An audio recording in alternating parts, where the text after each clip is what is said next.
se llama contracultura. Somos la resistencia. Es un nombre un poco extraño, pero es así. ¿Cómo se llama el tema de hoy? Contracultura. Somos la resistencia. Cuando uno está con Biblia ajena. Bien, vamos a buscar un pasaje. El Señor me lo traía, fíjense, ahora que estamos en la adoración.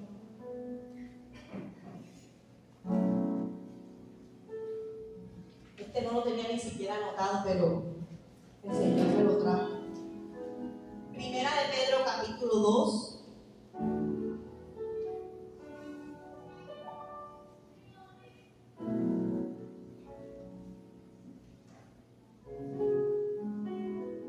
Versículo 9. Primera de Pedro, capítulo 2, versículo 9. Mas vosotros sois linaje escogido, real sacerdocio, nación santa, pueblo adquirido por Dios, para que anunciéis las virtudes de aquel que os llamó de las tinieblas a su luz admirable. Y podía percibir cómo el Señor, a más de uno de ustedes, está haciendo un llamado a pertenecer a un pueblo santo, a un pueblo puro, al pueblo de Dios. Dios quiere que nosotros seamos ese pueblo capaz de compartir lo que Él ha hecho por nosotros. Yo no sé si Dios ha hecho algo por usted. Levante la mano si Dios ha hecho algo por usted. Sinceramente, si lo ha hecho, no se preocupe. Voy a orar para que Dios haga algo por usted. Eso que Dios ha hecho por nosotros, Dios quiere que lo compartamos con otros y anunciemos sus virtudes a las personas que no le conocen. Y justamente de eso vamos a hablar, que se llama contracultura. ¿Qué es la contracultura? La contracultura son los valores, tendencias y formas sociales opuestas a la establecida en una sociedad. En general, se refiere a aquellos movimientos culturales que se oponen a una cultura dominante. Yo no sé si ustedes se están dando cuenta que el mundo está cambiando. Y lo que antes nosotros llamamos bueno, ahora la gente le está llamando malo. Ahora entre la juventud, siempre hablo de la juventud, que aquí tenemos muchos jóvenes. Ahora entre la juventud es malo o es extraño o es bochornoso que salgan y no tengan relaciones. Es bochornoso que llegues. Yo una vez escuché una conversación, yo estoy en una facultad donde están muchos jóvenes. Escuchaba conversaciones donde decía, ¿y tú todavía no has tenido relaciones? O sea, lo extraño ahora es que los jóvenes no tengan relaciones y que hablen todo abiertamente. Miren, yo no soy tan bien. Cuando yo estudié en el colegio, yo una vez le comenté a mis papás eso. Una vez estando en el colegio, yo estaba, creo que en décimo. El noveno 1 y noveno 2, todito se drogó. Alguien empezó a vender dentro del colegio, empezó a vender drogas. Y todo, como era gratis, primero, ustedes saben que era gratis primero, ¿verdad? Empezó a repartir droga entre todos los estudiantes y toditos se drogaron y andaban todos como en las nubes. Y llamaron a la rectoría y resulta que entre esos que estaban repartiendo había uno que andaba dormido y yo no sabía que era el que repartía. Empezaron por varios días a dar drogas gratuitas. Y llegó un día en donde, como se fue regando la bola, ustedes saben que son 2 salones, supongo yo como de 30 estudiantes, todos drogados. Eso fue horrible. Yo a esa escena yo le comentaba a mis papás. Y yo todavía viví en una época un poco sana. Me decía una amiga que está en Bogotá, me dice, me tocó sacar a la niña a un colegio porque eso era increíble, como a las afueras y la policía ya no hacía nada, vendiendo droga. Y la hija tiene 8 años. Y ya no es común, y ya es muy común que usted huela. Yo a veces he estado en la playa, yo no vengo del cielo, yo sé que huele eso. Y a veces he estado en la playa, huele a bici. Huele. Está uno en la playa, huele. Y más que un extranjero lo ve uno dándose susto. Y pareciera que eso es más común cada día. Y ahora les digo que hay una cantidad de drogas que ni usted ni yo les aseguro que usted no conoce. La última vez que estuve estudiando el tema, no iba a hablar de esto, pero no sé por qué estoy hablando de esto. La última vez que estudié el tema había drogas hasta que se echaban en los hombros. Había unas drogas que eran como unos caramelitos. Es una cantidad de cosas pero Dios quiere que nosotros hagamos contracultura. Esa es la cultura dominante. Una cultura de open mind, de mentes abiertas. Ya yo les he hablado de eso aquí. Una cultura donde todo es permitido y tú puedes hacer lo que quieras hacer y nadie te tiene que obligar a ti a hacer lo contrario. Porque si tú quieres hacer eso, tú lo puedes hacer. Y lo peor es que eso ya se está legalizando. Esa cultura es lo peor, ya la están legalizando. Con ese tema de los inconvertibles, que gracias a Dios por ahora se echó para atrás, que nosotros oramos bastante aquí por eso. Le permitían a niños de 8 años tomar sus decisiones sexuales desde los 8 años, incluso hacer transiciones, o sea, inyectarse hormonas, inyectarse los miembros, sin que los padres pudieran intervenir. O sea, la cultura que nos está dominando es una cultura totalmente pecaminosa, una cultura destructora, porque si usted se pone a ver los videos de lo que han hecho esas transiciones y después se arrepienten, no hay vuelta atrás. Ya no pueden tener hijos, ya no pueden amamantar, ya no pueden hacer porque y viven en depresiones y con problemas de salud. Pero eso no sale en los medios ni en las redes sociales, porque la cultura que te quieren imponer es una cultura perversa. Yo no voy a decirles todo lo que sucedió en los juegos, es más, yo ni lo quise ver, pero uno alcanza a ver algunas cosas. Pero en los Juegos Olímpicos nos quisieron imponer unas cosas horribles y mucha gente, algunas empresas escuché que les quitaron hasta el patrocinio a los juegos, porque no son cristianos, pero dicen, los juegos no tienen nada que ver con lo que mostraron en esa inauguración. Eso fue horrible. Yo vi algunos aparte porque después al final hasta el video lo eliminaron de las tantas críticas. Te quieren imponer una cultura perversa y que lo veas bueno y que lo aceptes. Pero la iglesia es la contracultura. ¿Cuántos dicen amén? Amén. Y por eso nos van a perseguir. ¿Por qué? Porque vamos a ser de los pocos que van a resistir esas culturas dominantes. La cultura o la contracultura del reino se interpreta como un estilo de vida derivado de una conceptualización, pero basada en la vivencia, la luz del reino de Dios y de su palabra. Miren lo que dice 1 Tesalonicenses 2:7. Voy a leerlo en otra versión.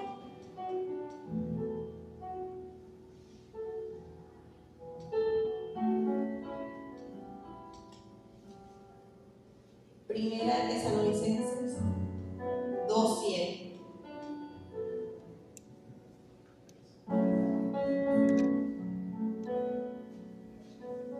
Perdón, creo que es segundo. Y a la primera, segundo.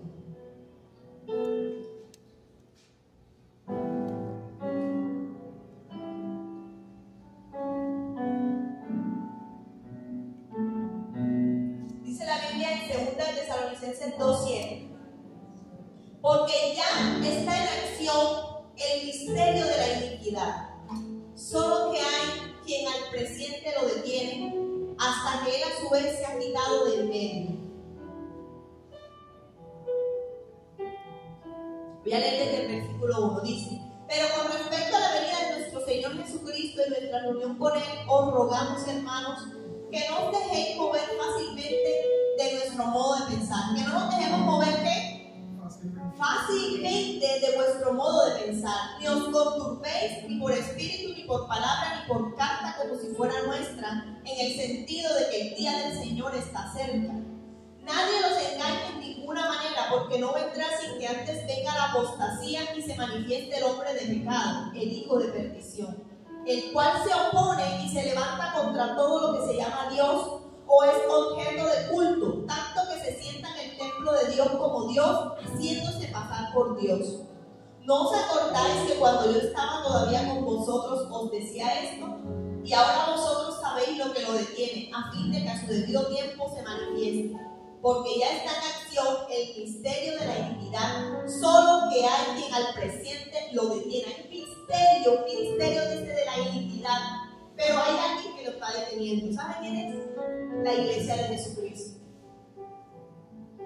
Hay unos diseños y unos planes satánicos que están ya para ejecutarse. Pero ¿saben quién está deteniendo toda obra del enemigo? La iglesia de Cristo. Mis amados, a mí me toca predicar estas cosas porque a veces uno como iglesia, uno se enreda un poco en nuestros propios quehaceres. Yo no sé si alguien aquí, bueno, la señora Luz siempre es la campeona. ¿Quién aquí tiene más de 3 hijos? Y 3 hijos sí quitan bastante tiempo. Cuando uno trabaja, estudia, tiene hijos, tiene cantidad de cosas, de pronto te dirá, yo no tengo 3, pero tengo un trabajo que trabajo 12 horas o tengo tal cosa. Y de pronto nos enredamos del día a día, pero se nos está olvidando que como iglesia tenemos una función. Y nosotros tenemos como iglesia que hacer una contracultura. Recuerden que les he venido predicando que nosotros somos luz donde estamos, en el barrio, en la universidad. Y hoy les quiero dar la buena noticia. Dios me permitió compartir en la Asociación de Pastores sobre el tema de la influencia de la iglesia en todo este tiempo contemporáneo. Y decía como nosotros, varios cristianos, nos reunimos y hablamos con las directivas de la universidad para que nos dieran paso para predicar la palabra. Y nos dijeron que sí, pero queríamos que lo institucionalizaran. Dijeron, no, le vamos a dejar, pero la institucionalización se quedó.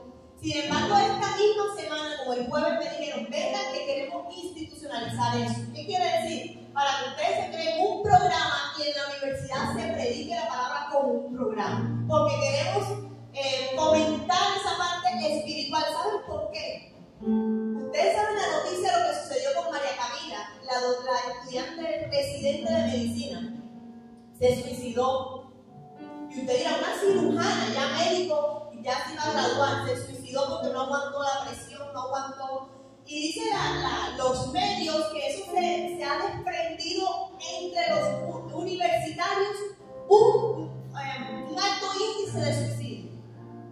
Y uno diría, pero cumpliendo su sueño, está estudiando medicina, estaba bien económicamente, estaba en una de las universidades Javeriana, una de las mejores. ¿Qué pasó? Y las universidades no saben qué hacer con tantos problemas de salud mental. En la universidad donde yo estoy, la psicóloga no da abasto, ya las citas son como la de la EPS. Las dan a los 3 meses para psicología, porque casi todos quieren cita con psicología, porque tienen problemas de salud mental que no pueden sobrellevar. No pueden sobrellevar. O sea, la situación en el mundo no es tan fácil, pero nosotros somos la contracultura. ¿Cuántos dicen amén? Amén. Nosotros tenemos que realmente ponernos los zapatos del calzado del Evangelio de la Paz y hacer cada uno lo que nos corresponde. Porque este mundo está plagado de una infinidad de cosas y solamente la iglesia es la que puede hacerle la oposición. Y no nos podemos quedar dormidos en el quehacer, en el trabajo, no nos podemos quedar dormidos porque tengo que lavar, porque ustedes estuvieron ayer desde que llegaron hasta la noche lavando. No podemos quedarnos dormidos, tenemos que hacer contracultura. Eso es algo que tiene que ser intencional. Desde donde yo estoy, ¿cómo puedo bendecir a otros? ¿Cómo puedo enseñar a otros? ¿Cómo puedo expandir el reino? ¿Cómo yo quiero servir? Todavía no sé ni predicar. ¿Cómo lo hago? ¿Cómo leo la Biblia? O sea, cada quien tiene que hacer algo. Porque el mundo está perdido y se está perdiendo. Y tenemos que despertar, iglesia, porque si no lo hacemos nosotros, nadie más lo va a hacer. Porque Dios nos escogió a nosotros para eso. Amén. Ciertamente la Biblia dice que si nosotros creamos, las piedras hablan, pero no es el plan, ni es el diseño.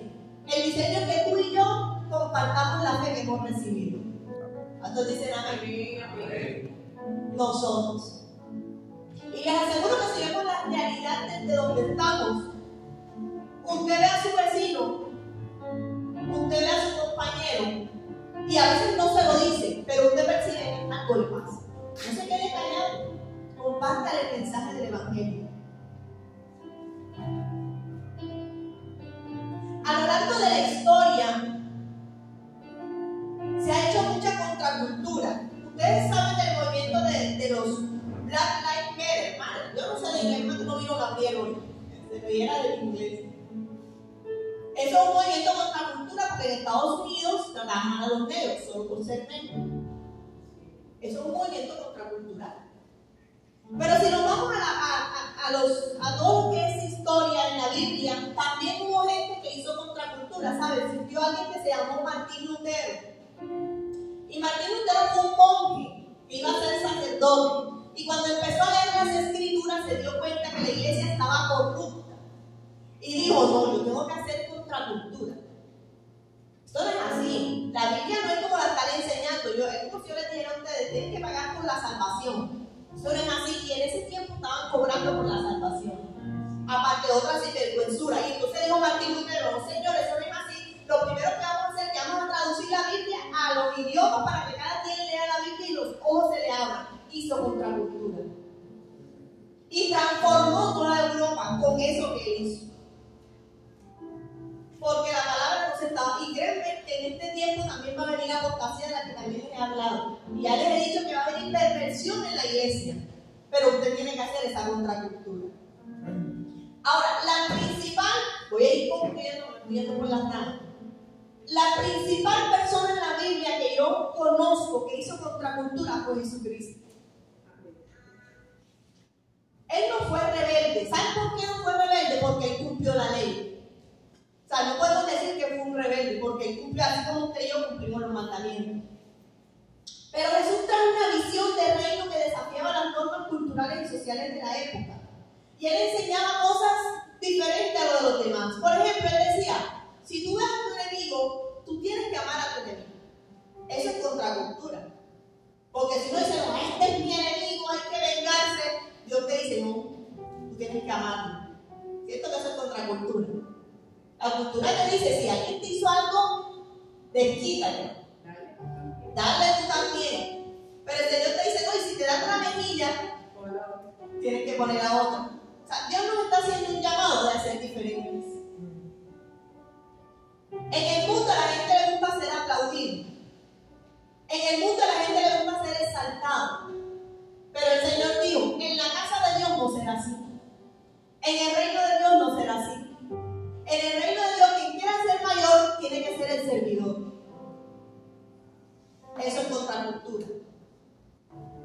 También dijo, Gálatas 5:16, como todo el mundo, la mayoría de la gente vive en la carne, satisfaciendo sus propios deseos. Los que son de Dios, los que son llamados por Dios, no van a satisfacer sus propios deseos. Los que son llamados por Dios van a vivir conforme al Espíritu, no conforme a la carne.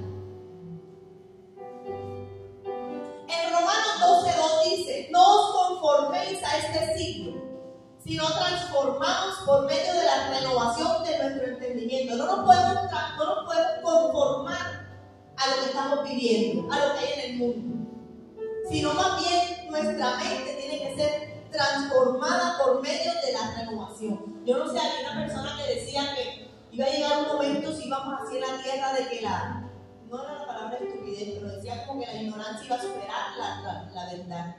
Y para mí es una locura. Como digo yo en la ciencia médica, solamente existe ginecología y urología. Pero eso que sucedió en los juegos y no es primera vez, de poner a un hombre a pelear con una mujer, es una tontería. Y ahora están diciendo que no era así, están inventando. Terrible. En Juan 15:19, anoten esa cita, dice, si fuera del mundo, el mundo amaría lo suyo, pero porque no soy del mundo antes, yo os elegí del mundo, por eso el mundo los aborrece. Estamos llamados a vivir de acuerdo a los principios del reino, lo cual puede ser muy desafiante, pero es el camino hacia la verdadera vida en Cristo Jesús. Primera de Pedro 2:9-12 dice que debemos abstenernos de todas las pasiones carnales que combaten contra el alma. Y en Lucas 9:23 dice, si alguno quiere venir en pos de mí, niéguese a sí mismo, tome su cruz cada día y sígame. Si alguno quiere venir en pos de mí, niéguese a sí mismo y tome su cruz. El camino del evangelio no es fácil, ¿saben? Yo no lo voy a mentir, el camino del evangelio no es fácil, pero es un camino de victoria, pero es un camino de bendición, pero es un camino en donde tú tienes la plena certeza que si Dios está contigo, cualquier dificultad tú puedes superar. Amén. Y se los digo y siempre les he dicho a los muchachos, cuando ustedes estén en la universidad, terrible, la cultura es más, a veces desorden. Yo digo, bueno, yo no veía cuando yo estudiaba que todo el mundo estaba como estudiando, ahora se la pasan en la universidad de todo estudio. Se la pasan que cojan los pasillos y están estudiando, porque yo pasando a la universidad yo ahora veo puro, ¿no? Que la fiesta tal, que el baile tal, que el iPhone, que... Y yo digo, mío, ¿dónde está lo que en mi época eso no se veía? Eso va a pasar hablando de la Gator, de los libros que sí había que estudiar. Y a veces las mentes andan desenfocadas. Pero toca a uno concentrarse en lo que uno tiene que hacer. ¿Qué nos enseñó Jesús? Jesús sanaba el día de reposo. ¿Sabe por qué? Sanaba el día de reposo porque resulta que a los fariseos de esa época odiaban que violaran las leyes de ellos. Y las leyes de ellos eran que el día de reposo no había que hacer absolutamente nada, ni siquiera salvar a una bestia, ni salvar a su. Salvar y yo no estoy haciendo nada, pero eso es una cosa extrema que es una locura, eso no tiene nada que ver. O sea, ¿cómo tú vas a ver a tu vecino, a tu amigo teniendo una necesidad y tú no lo podías ayudar porque era día de reposo? Eso sobrepasaba la crueldad. Y a Jesús le molestaba eso. ¿Y sabe qué hacía? Sanaba el día de reposo. Decía, porque es más importante la sanidad y la misericordia que las leyes que ustedes están inventando. Perdona a la mujer adúltera. La salvación es extendida para todos. En Mateo 28, antes de irse, él decía, ir por todo el mundo y predicar el evangelio. Pero resulta que en esa época los judíos creían que solamente la salvación era para ellos. No, la salvación era extendida. Pues si vayan por todo el mundo, estaba haciendo contracultura. A veces hay gente que uno cree que no merece la salvación. A mí me ha pasado. Hay gente que a uno no que le cae muy bien. Yo no soy santa, ni tengo alas, ni tengo... Y hay personas que a veces uno no se la pasa. Y la persona tiene una necesidad. Y yo, no quiero ni orar por ella porque Dios la bendiga. A mí me pasó. No sé si a usted le pasa. Pero ella también merece la salvación, también merece la sanidad. También lo merece. Un perdón incondicional. Y la resistencia como iglesia, ya para terminar, la resistencia es la capacidad de oponerse. Ahora no solamente hacer contracultura, sino tenemos que tener una actitud de oposición ante esa influencia, porque ¿saben qué sucede? De por sí, yo siempre hemos hablado lo mismo. Si usted no influencia en el sitio lo influencia a usted. Cierto que es obvio. Si usted no influencia donde usted está, lo más probable es que donde usted está lo termine influenciando a usted. Entonces, si usted no resiste y es oposición a esos pensamientos, a toda esa cultura que se quiere imponer, la cultura lo va a terminar usted influenciando. Entonces ya va a decir, no, pero si eso no es malo. No, pero yo no veo eso tan malo. No, pero Dios ama a todos. No, porque el amor es amor. No, porque no. Entonces usted tiene que hacerle oposición y resistencia a esos pensamientos con la palabra del Señor. Tienes que hacer resistencia emocional a los pensamientos que a veces te quieren venir y te quieren debilitar en tus emociones. Una resistencia a veces social a todos esos cambios, a la injusticia. Y una resistencia a la infidelidad, a la doctrina, lo que hemos hablado. Miren, estoy haciendo un recuento de muchas cosas que hemos hablado. De cuando quieren predicar cosas que no son usando la Biblia. Usted haga oposición, así no dice la Biblia. Eso no es lo que yo he aprendido, así no es. Entonces, en esta mañana quiero que nos pongamos en pie.